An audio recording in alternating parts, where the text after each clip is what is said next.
Next, you need to calculate the remainder of input divided by 2. You can do this by using the remainder operator.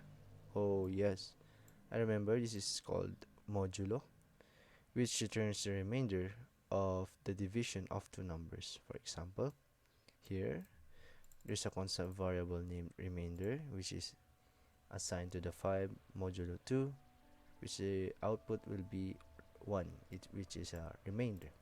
In other words, the dividend 5 can be divided by the divisor 2 multiple times, and you're left with a remainder of 1. Yes. So inside our while loop here, I reckon create a variable named remainder.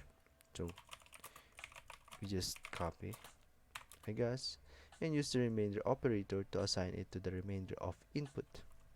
So input will be the dividend, and then since it's a remainder, we don't use the divider operator.